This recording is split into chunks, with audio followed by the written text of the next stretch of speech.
Good morning. Welcome to the August 20th meeting of the Facilities and Infrastructure Committee. I see Dave McKenna. Dan Klein is here in the chambers with me. I see Jeff Smith.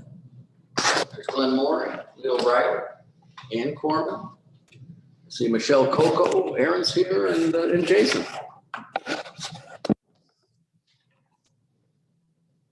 Are there any changes to the agenda this morning? Don't see any. Is there any public comment this morning? Kathy says no one's called in or phoned in or asked to speak this morning. Chair's report.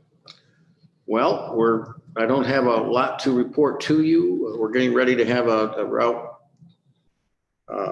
Maybe I should tell you later, but we're about a Route 13 meeting again with some reports that are coming in from the study consultant, and I'll be reporting on that more once we've had that meeting.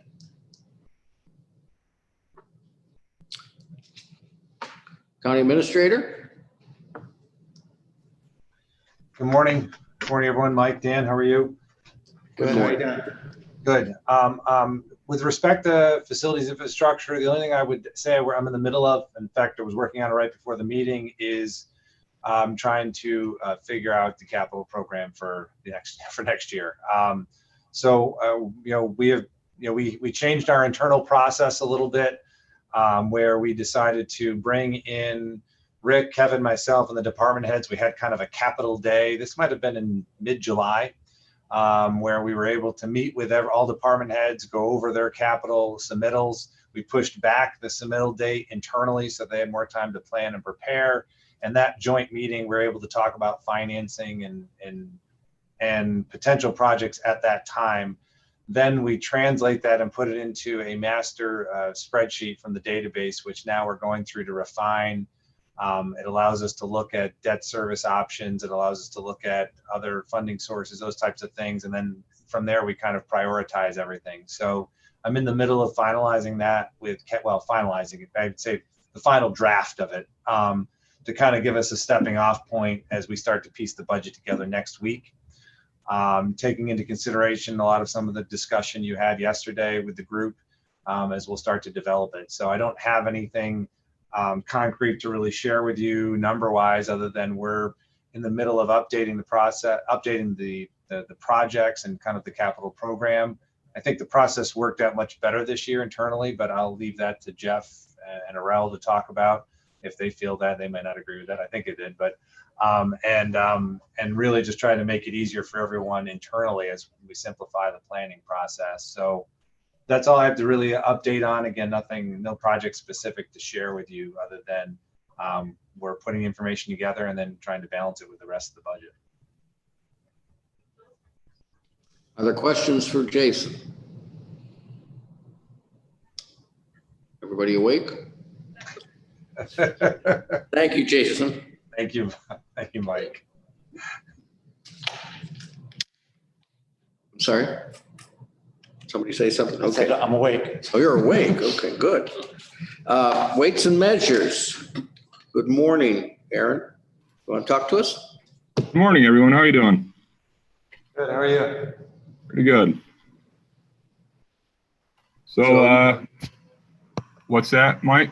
Well, I see you have a resolution. You want to give us a little background on that? Yes, sir. I was informed by ITS about a computer that I use. It has specific software on it for doing package checking called WinWAM5. And I was informed that the operating system that was on it was Windows 7, where Microsoft no longer offers security updates for that operating system. So I had to send a computer over to IT to have it updated to operating system of Windows 10.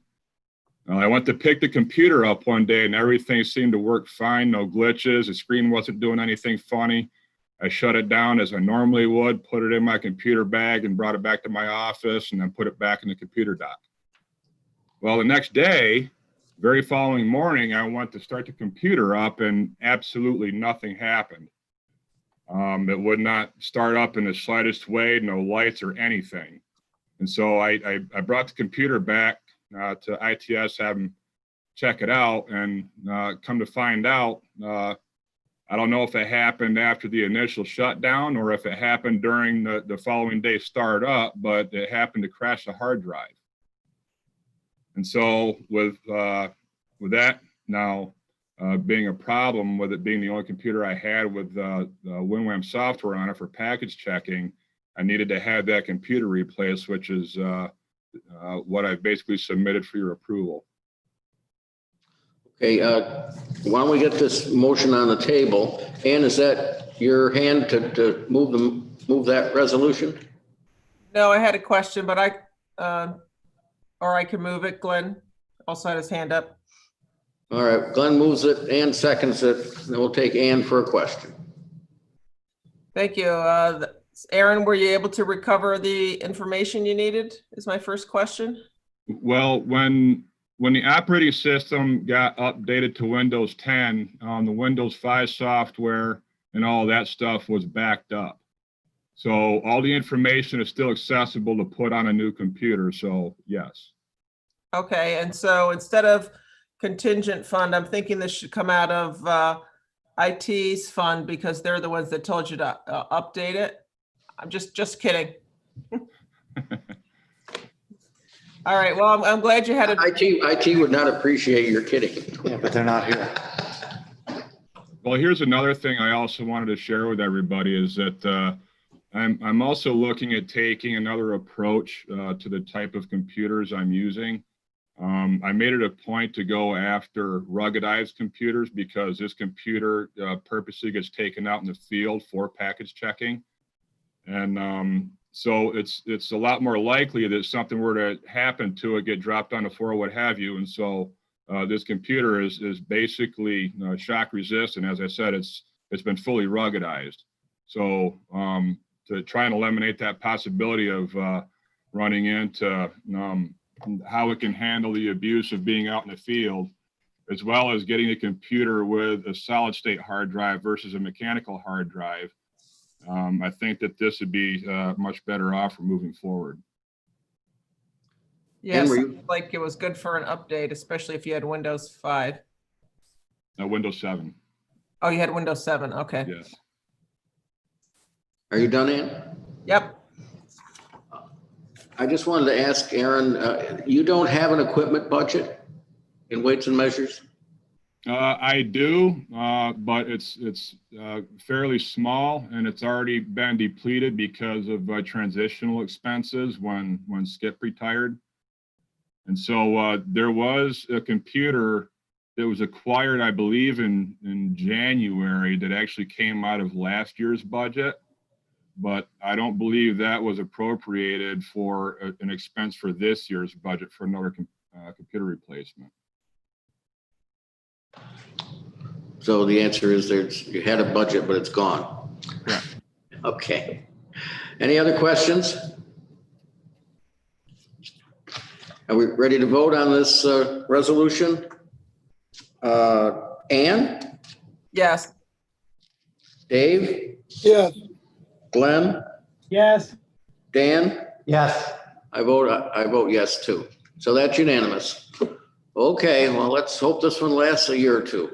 I sure hope so. Thank you, everyone. Thank you, Aaron. Thank you, Aaron. Let's go next to our highway department. Jeff Smith is here. Morning, Jeff. Morning, everyone. We have a pay report, and that's it. It's really a discussion item. If there's any questions, please let me know. Otherwise, I want to make an announcement that Ellis Hollow Phase 3 is out to bid presently. The bids are due September 3rd. So that wasn't in time for this meeting, obviously, but it will be. Hopefully the numbers come in good, and I'll let everyone know that if they do, and we're looking to accept the low bidder or whatever we need to do in regards to move the project forward. I will be in touch with Mike, but we may be looking to have a special meeting prior to the legislative meeting on September 15th. But I will, once the bids are open, I'll be getting in touch and letting everyone know the results and whether we're going to go forward or not. Thank you. Well, we're hoping that maybe they'll come in a reasonable level with, I guess that'll be one of our first tests about what COVID has done to the construction market here. Let me flip over to the capital payment report that you submitted. Are there any questions on either the Etna Lane Bridge over Fall Creek or the Central Chapel Road Bridge replacement payments? Okay. Other questions for Jeff? Dan? Hi, Jeff. I would like to ask about one of our favorite subjects, Coddington Road. I know that you've been in touch with Irene Weiser. She contacts you a lot with fielding complaints or concerns from residents there. So she asked me to pass this one on. She wanted to know, she knows a traffic study was done there a few years ago, and she's getting reports from residents that they noticed an increase in 18-wheelers using Coddington Road. And she wanted to know if there's any possibility of another traffic study for Coddington Road. You know, we don't really, it's pretty easy for us to do. We have electronic, they're black boxes that attach to signposts. So doing another traffic study isn't a big lift for us. I haven't talked to Irene in a while, but yes, I do recall the correspondence, and I have forwarded and provided her with all the information and data and explain the data and how it reads on past traffic studies. And to do it again isn't a big problem. I'm not sure, it does divide vehicles. It does show you how many vehicles of certain lengths are traveling the road. Coddington Road is a main travel way. I just want everyone to be aware of that. It's going to get a lot of traffic. It's a very rural southern entrance into the county, into Ithaca, coming from state roads. So the fact that there might be an 18-wheeler on it every once in a while wouldn't surprise me. There are some big gravel mining operations down south of the county that, with building and construction going on around Ithaca, that, there's a lot of use there. Most of those trucks are not 18-wheelers. That would be more of the dump truck style, obviously. But I hadn't heard that there was an increase, and, not that necessarily is always the case, but if you want to, we can do another kind of a traffic data report. It provides speed and number of cars and sizes, length of vehicles and things like that. It breaks it down. We can do something like that, and I'll let you know, Dan, when it's completed, and then we can, talk about next steps from there. That'd be great, Jeff. Thank you for being so responsive, and there's no rush. Obviously, you have your own schedule to. Yeah, no, we really have a lot of requests around the county. We only have a certain number of units. They set for, we usually do a couple week time period. So as we're moving them around, it'll take a little time. I know they're out now at a couple of various locations, and we're ongoing doing that. We kind of keep that data at request, but we're also doing that in-house. So we try to update and keep data fresh. So it's an ongoing operation. Thank you. Yeah. Other questions? Jeff, where are we with the Ludlowville Road Bridge? They started that? Yes, it's under construction. The last time I was there about a week ago, the deck is off. They were getting ready to pull the main trusses that span the opening.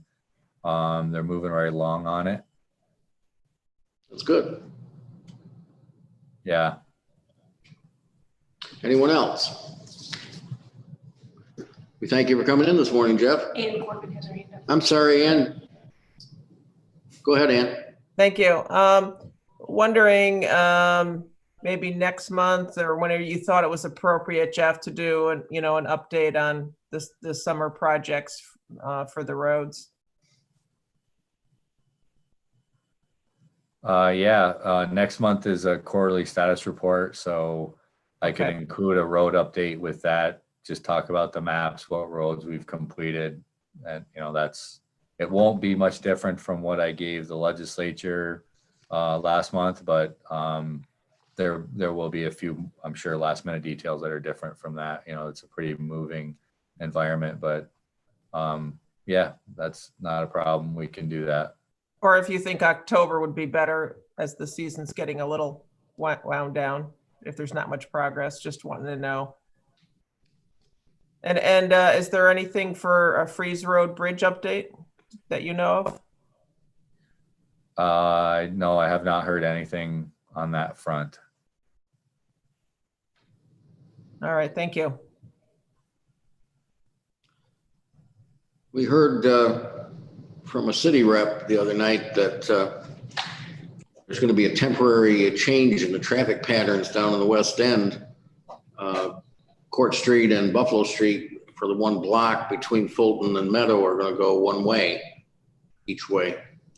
I think the concern is there's going to be more traffic congestion on West Hill. And is that going to cause us on any of our side roads additional problems? Are you aware that they were going to do that? Does it affect us in any way? And you may not have an answer, but I just wanted to make sure that's on the radar. I hadn't heard that. I guess I wasn't clear on your description of exactly the location. Buffalo, I wasn't sure. Buffalo and Court Streets, each Okay. for the block between Meadow and Fulton. Okay. So One's the going to cross go street. west one way and one's going to go east one way. I forgot which Yeah. is which. Other than confusing all the residents in the city, that won't affect us. Well, I'm just thinking about backing us up the hill. All right. Anyway, I thought that was it. No, I don't think so. I mean, if it does, we'll reroute, and if we're moving, but we're usually out the door. Those will be permanently. No, I don't think that'll affect us in much of any manner. But it's that time of year, and I've met a person going the wrong way on a one-way street the other day, and you're like, what do? They go by you, and it's like this time of year, it happens at least once. I see it, people just get, confused downtown Ithaca. Anyway. Thank you. Court Street's I think it going was west temporary. for your information. Oh, wait a minute. I'm sorry? So Court Street's going west and Buffalo is east. Okay. Okay. Dan is saying it may not be temporary. Did you guys hear temporary at that No, meeting? it's going to be permanent. Oh, it's going to be permanent? Yeah. Permanent because of for construction and then more traffic Carpenter Park. on the waterfront. Well, anyway, now we know. Yeah. I don't think we use those cross streets. We come in on 13 and then we're coming across. Mostly we use State Street to come over to Floral, and then going out we go out. So I don't think that'll really impact our movement much, but good to know that. I'm sure they have their reasons, and people will get used to it. But those pieces don't seem that busy that they would need to do that. But that's only my 2 cents. I'm sure they have reasons to do it. I think it had to do with the development of Carpenter Business Park. There's going to be people being able to get off 13 to the right from now on. And so it had something to do with the circulation and that. Okay. That's what I thought I heard. Okay. Yeah. And that it would be easier during construction too, which is kind of why I was wondering if it was going to be temporary, but according to the report, it said permanent. But if you make it one way, then you just have to reduce the traffic down versus have people out there directing traffic or closing down intersections. Okay. If I can editorialize, I guess it just relates back to the terrible decision the city made for rebuilding the Octopus and all the roads down there back in the early 90s. Not building the other bridge they should have built, and not improving 96 up the hill. And we're just struggling now with, or the city is just struggling, I should say, with the results of that decision back then. And one thing, and I'm not sure how many of you get into this area and maybe sees it coming down off of from Ulysses, but right next to Trombley's Goodyear Tire, there's a new bridge going in there that will extend to Gannick Boulevard and then come in the back way to Cecil B. Cooper Malone Drive into the back of Wegmans, if you will. I think that's going to help West Hill in, all people coming off West Hill going south. That's going to be a quicker, there's going to be other intersections along down through there tying in with 13 that are probably going to need some upgrade, but that bridge, it's interesting to see a new bridge go in where there never was one before. That's a new thing. You don't see that very often. And sorry to get off the topic, but that's a pretty neat project. And if you haven't been by there, they're about ready to pave. It's there's like milling and they're ready to open that up very soon. Yeah, they went at breakneck speed. My partner works at Performance Systems Development, which is right at the mouth of where it comes out. And it's just incredible how fast they've been working on that. I imagine there'd be a lot of people going through that way to Wegmans and cutting, trying to cut through some of the traffic. Okay, anything else? Again, thank you, Jeff. Thank you. I guess we turn to the airport next, and Actually, recycling, I'm sorry? recycling and materials management. Oh, I skipped Leo. That wasn't nice. Leo's next. Department of Recycling and Materials Management. Hi. Morning, Leo. Good morning. Yeah, we have a capital payment summary, B&L. Most all of it is tied to assistance with the RFP or the draft RFP. And the only thing I'll just mention or remind the committee is that the responses for that RFP are due Wednesday, the 26th. So we're looking forward to getting a peek at that.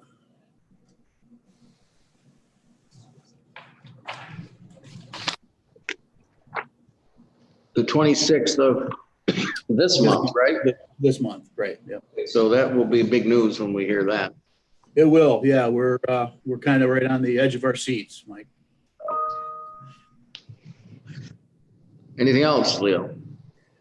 No, that's all I've got. Thanks. How are the recycling prices doing? Have they moved up at all? Well, we seen some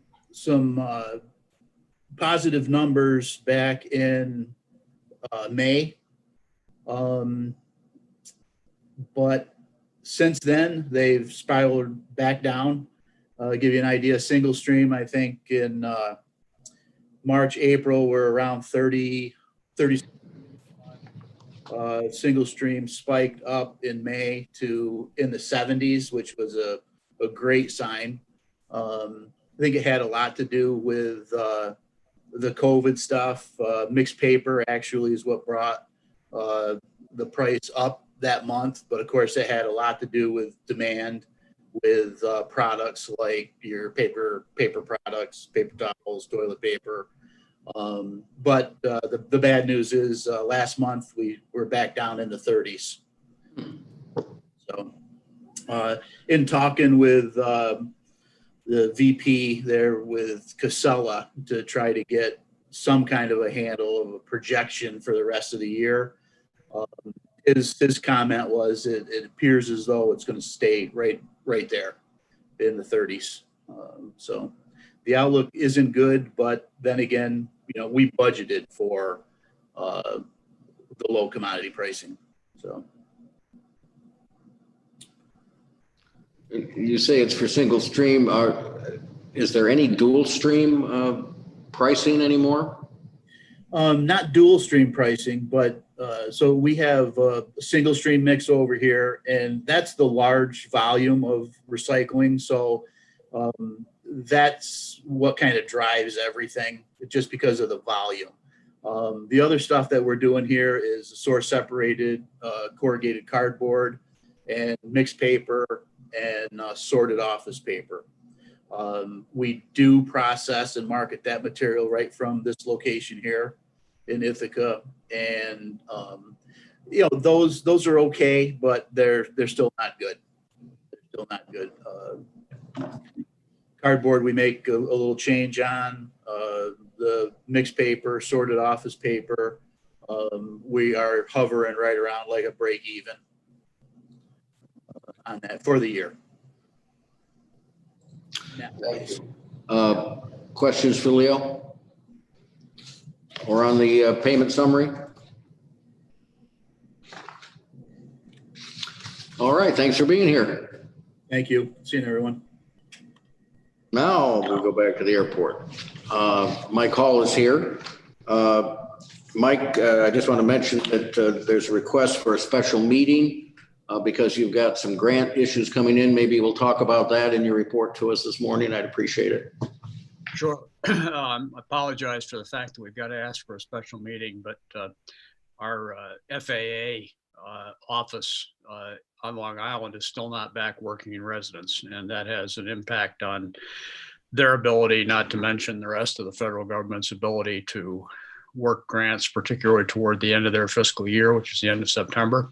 So we have several items coming up that need to be approved this year. It's not a big choice. We're getting 100% federal funding, but we'll need a special meeting for that in order to fit together the timing of the process and have it back into the feds so they can pay it or award it by the 30th of September. So we're talking, if Kathy can schedule it right before the next legislature meeting, if that's all right with folks. Okay. It'd be quick. There's nothing controversial about it. No. Well, if it's 100% money, I think it's probably not controversial. I think it's for some lighting projects and things like that up there. Wind cone lighting, cleaning up some of the smaller projects on the airport. Typical year-end stuff for the FAA, but this year-end is tough for everybody. Their federal fiscal year ends 30 September. Yeah, I think that's important. It's not the calendar end of the year, but the end of the federal fiscal year, as you say. Correct. Yep. Anything else you want to report to us, or should we take your resolutions? Well, I think that, there's a lot of turbulence in the air these days. The thing that we all need to be mindful of is the fact that on the 30th of September, the CARES support for the airlines expires. And there's a major political showdown occurring in Washington.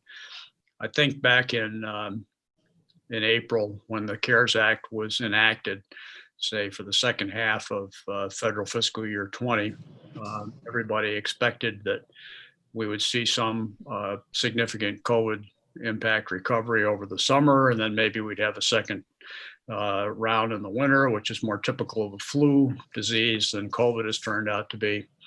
That hasn't been the case. And so the 6-month support for the airlines and airports that was put together last spring is expiring at the end of September. And the showdown is that the airlines have identified to the federal government, let's say the three carriers that serve Ithaca, United, American, and Delta, 70,000 layoffs. The consequence of this is enormous in the sense that this will take down the national air transportation system significantly.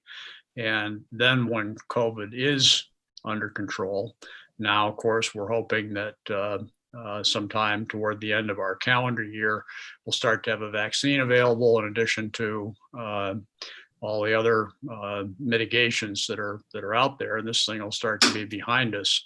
But if it becomes behind us over the winter, meanwhile, the airlines have shut down a tremendous amount of their capacity, then the national economic recovery is going to be severely impacted. So it's a high stakes game. Basically what the federal government needs to do is the same thing they did in April, another 6 months worth of support. And, with a little better focus on the pandemic by next spring, we should be in a position to get back to more normal operations, if you will. The risk to us is that, there's going to continue to be service between New York and Los Angeles and Chicago, but the smaller markets are being impacted. Delta's pulled out of Wilkes-Barre Scranton already.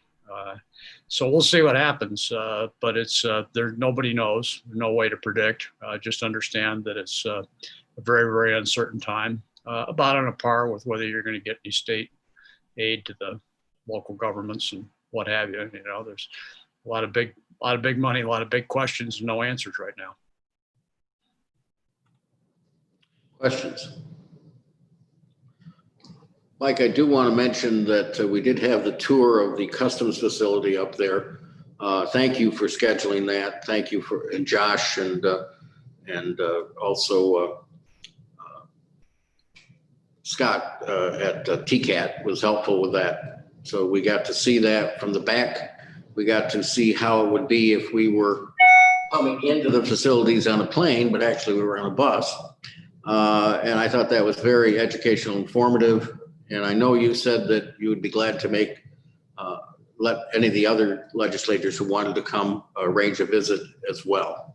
Yeah, absolutely. We had some people who wisely chose that they weren't feeling well that day and didn't want to mix up. And anybody that had other conflicts, it's easy to do. It take half an hour of your time. And just when we don't have as many people in one group, we use a pickup truck instead of the bus, and be happy to show you. The good news, and sort of lost in the noise of this whole thing, is that general aviation is pretty recovered at this point. East Hill Flying Club's doing very well. Tegannic's up 15% year over year on charter flights. And that's a market recognition of the fact that people would prefer to travel with their own pod rather than mix it up in public. That said, air travel today, every night there's something on the news, but it is, in my opinion, the safest form of public transportation. The general rule is you're masked curb to curb. There are a few exceptions that get reported on, but the level of compliance is very good. And of course, right now, it's extremely important to have everybody model appropriate behavior. Went to get some lumber the other day, and I'm in my car without a mask, and I get out and took 2 steps, and I looked in the parking lot, and everybody's got a mask on. I thought, whoops, where's my mask? Oh, I left it on the seat.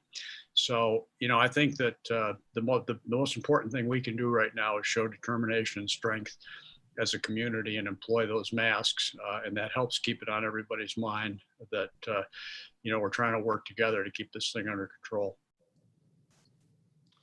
Hear, hear. I think that's good comment. Let me just finish on the customs facility and say that was certainly a beautiful building, and it looks like that's going to be very, very efficient, and we can be proud of having passengers come to that, and also cargo at some point. And so I want to thank you for showing that to us again, and look forward to when we can actually have it operational. Any update on the The staff person from Syracuse coming in? Well, they have somebody identified. We haven't had a chance to interact with them yet. And the initial operating date is the 12th of October, which is kind of a funny thing because that's a federal holiday. But that's the start of a pay period, the first pay period in the new federal fiscal year. So we'll be operational at least on Tuesday that week. And everything else is there. The x-ray machine arrived after you visited. The furniture's on track to be delivered in the next couple of days. And that's really it. I do think that you ought to kind of pencil in October. I believe that between the DOT facility being completed, the fuel farm being completed, the customs building being completed, and the terminal being completed, we'll get a visit from Albany. Again, subject to the appropriateness of a visit when, depending on where we are with the whole COVID thing. But I expect that the governor's so-called ribbon cutting will take place in the October-November timeframe. Maybe they'll include us in his book tour. I just see he's publishing a new book. Haven't seen that. All right, are we ready to go with the resolutions here? First resolution A, airport rental car and marketing and terminal advertising contract extension, Ithaca Tompkins Regional Airport. That's ID 9488. Someone want to move that one? Glenn has moved it. And is there a second? Seconded by Dave. You want to make any comments on this? We have a memo. Any questions that folks have about it? My only comment would be it's tough to change horses in the middle of the stream, and the reason we're proposing this, we had set this all up so that all the airport contracts would be on a calendar year basis and expire at the end of a year, and this is not the year. We are very much in need of the capabilities and relationships we've developed in order to help dig our way out of the situation where we find ourselves. I should say one more thing too. Nationwide, New York State is at the bottom of air traffic right now, 50 out of 50 in terms of states. And it's because of the travel restrictions. And I'm not going to question the efficacy or the need for the travel restrictions, but it's a consequence that's leading us to be much slower recovering than the rest of the country. And I would assume the same with the rental car market from the airports. Yeah, all the above. They're linked together. There are two rental car sites in Tompkins County. We're one. The other is Enterprise downtown. We probably would like to, or we most certainly would like to talk about what we can do going forward. And we've got new arrangements with them that'll help support the airport. But those discussions need to wait until we've got a pulse again. Okay, are we ready to vote? Let's vote. Ann Koreman, Yes. Dan McKenna, Dave McKenna, That's my brother. He's not part of the legislature, unfortunately. Anyway, yes. Glenn Morey. Yes. So, I should call you Dave Klein, Dan Klein. Yes. And I vote yes. That's unanimous. Thank you. Let's take resolution B, authorization to change the name of the Ithaca Tompkins Regional Airport to Ithaca Tompkins International Airport. That's ID 9474. I think that's something that's been asked about and waited for a while. So this is, I'm sure, going to be an excitement for the full legislature when it moves on there if we pass this morning. Any questions about this one? No, I'll move it, Mike. Thank you, Dave. Is there a second? Seconded by Dan. Any further discussion? Anybody want to float any other names here this morning? Okay. Let's vote. Let's go the other way. Dan Klein, Yes. Glenn Morey, Yes. Dave McKenna, Yes. Ann Koreman. Yes. I vote yes. That's unanimous. Okay, one more step toward changing that name officially. Anything else for Mike Hall this morning, anyone? Mike, thank you for joining us. Thank you all. I appreciate your time.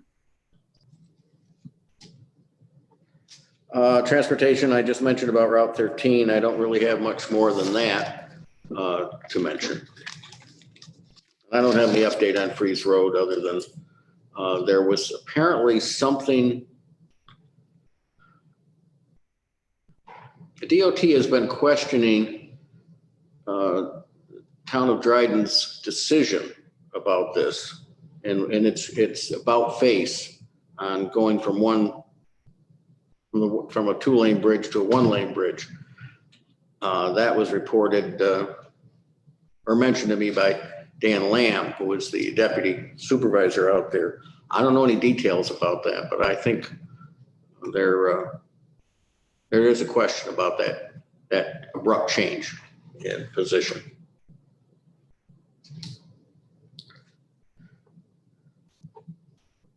Should we take the minutes?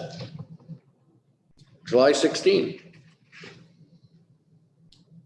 Dan. Glenn. Discussion? Those in favor? Now I got a call, don't I?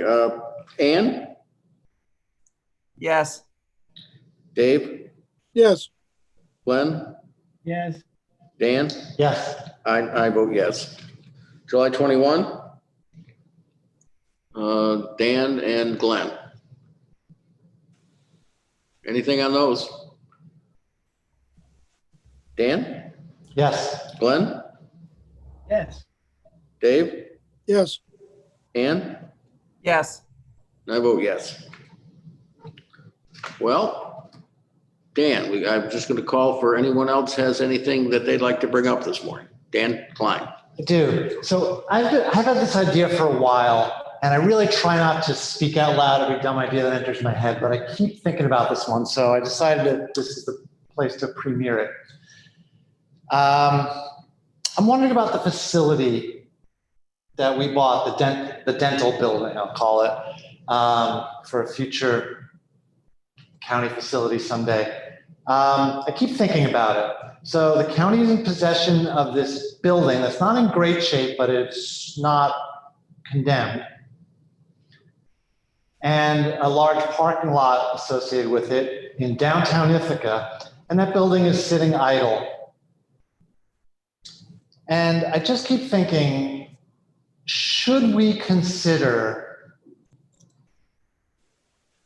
other possibilities for that building in the short term? You know, the idea was we bought it with the idea that it would be a county facility someday. And my guess is we're not going to move on that very quickly at this point. I could be wrong, but my guess is we're not about to jump on that project. And I'm just wondering, should we consider the idea of having that building and space available for some kind of community need? I don't really have any things in mind. In the short term, in the interim, a year or 2 years or whatever it might be. And, you know, we could think of it as pure community need, or we could think of it as rental revenue. I don't know. So I just want to bring the idea up. I know no one has enough information at this moment to have a full debate about this, but I just wanted to bring the idea up. Glenn. Come on. It's under my understanding that we can't rent this space out. Is that correct, Jason?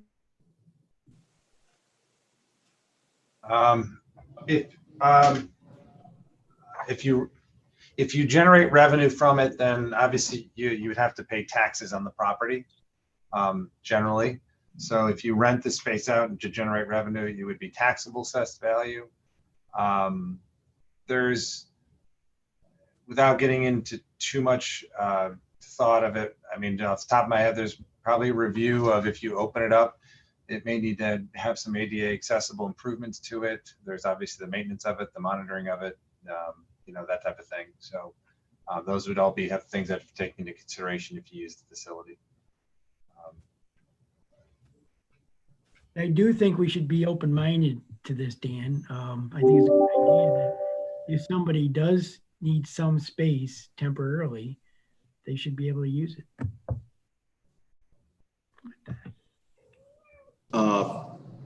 There was talk in the past, the old space review committees of moving the county clerk's office there. Eventually, we're going to have to move the county clerk's office out of the main courthouse. We know that, especially now we've got another judge there. And that's, could be a possibly temporary use of that until there was an office building. But it seems to me that that's something that ought to be referred over to Dave's committee for the downtown facilities for possible discussion. Yeah, except we never meet. Well, maybe I have a reason to meet now. We can talk about it here if that's what you'd like to do.